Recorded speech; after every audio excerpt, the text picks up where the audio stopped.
We've all seen the 9-hour library grind, the exhausted student staring at the same page, achieving almost nothing. Meanwhile, others complete the same workload in 2 hours with total focus.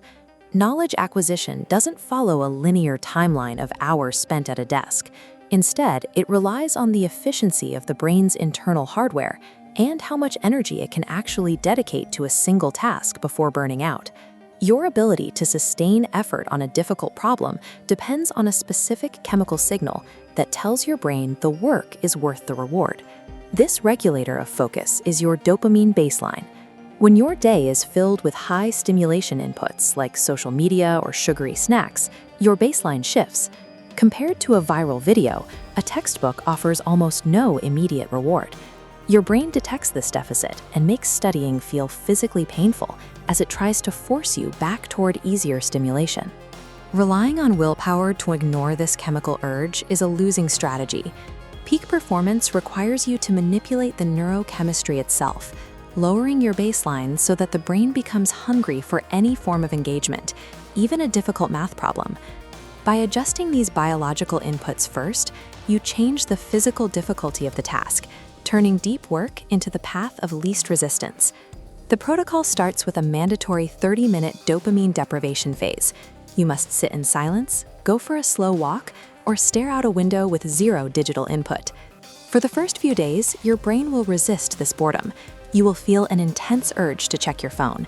This friction is a sign that your receptors are resetting, making you more sensitive to lower levels of stimulation.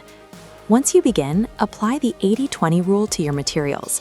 In most subjects, 80% of the exam results come from just 20% of the content. Identify the highest yield sections by scanning end-of-chapter summaries, past exams, and the specific topics your professor repeats. Ignore the filler and focus your energy on the concepts that actually appear on the test. To prevent the work from dragging on, set a 50-minute timer. Parkinson's law states that work expands to fill the time you give it. By creating a hard deadline, you force your brain to maintain a high state of urgency. Combining a brain that is hungry for stimulation with a ticking clock effectively removes the mental space needed for procrastination. Even with high focus, many students fall for the fluency illusion. This happens when you read a page, recognize the information, and mistake that familiarity for actual mastery. Your brain sees the information in front of it and feels like it knows it, but it hasn't yet built the retrieval pathways. Once the book is closed, the knowledge is inaccessible. Long-term memory is built during the uncomfortable struggle of trying to recall information from a blank slate. If you aren't straining to remember, you aren't actually learning. Test this right now. Pause the video, look away from the screen, and explain the difference between recognition and retrieval as if you were teaching a 5-year-old. If you stumbled or went blank, your brain hadn't stored the concept yet. That feeling of mental friction is the physical signal that a memory pathway is being carved. Studying holds data in short-term buffers. To store it permanently, you need deep, slow-wave sleep. This is when the hippocampus transfers facts into long-term storage. Sacrificing sleep to cram deletes the work you've already done. Without this transfer window, memory pathways fail to stabilize. Optimize this transfer by sleeping in 90-minute cycles and following the 3-2-1 shutdown sequence. No food 3 hours before bed, no work 2 hours, no screens for the final hour. Mastery is not about effort. It is about managing a biological life cycle of deprivation, targeted focus, cognitive struggle, and recovery.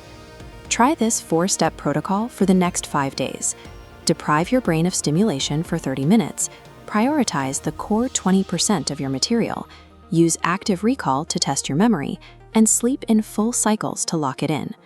When you align your study habits with your neurobiology, you stop wasting time on ineffective grinds and start seeing results that reflect your actual potential.